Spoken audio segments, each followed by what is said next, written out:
Kristinn, thriller í Keflavík, hvað fyrir úrskeiðis hjá okkur undir lokin? Við vorum yfir með 12 eftir fyrri hálfleikinn og við gáum þeim bara von í þriðja.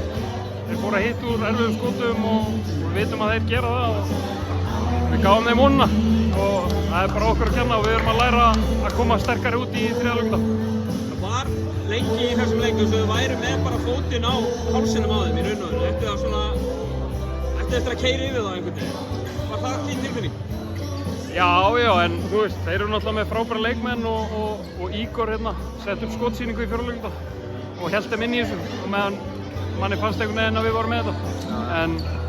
En þú veist, ég veit ekki hvað skal segja. Svona questionable dómur hann í restina og hérna, það er ennþá meira. Þannig að bara svekkjandi, mjög svekkjandi. Fyrir því að koma inn í einu leik nútu nýr í valstriðinu, náttúrulega harðu valsari og allt það, en þú ert að upplagi Njarðvíkingur. Er það svona sérstök tilfinning fyrir að koma hingað? Já, alltaf. Hefði viljað spila þess betur og hjálpa liðinu mínu aðeins meira, en það kemur bara næst. Er þetta sparki í rassinn sem að þið þurfið fyrir virkilega erfiðan leik í Skagafirðinum í næstu umferð?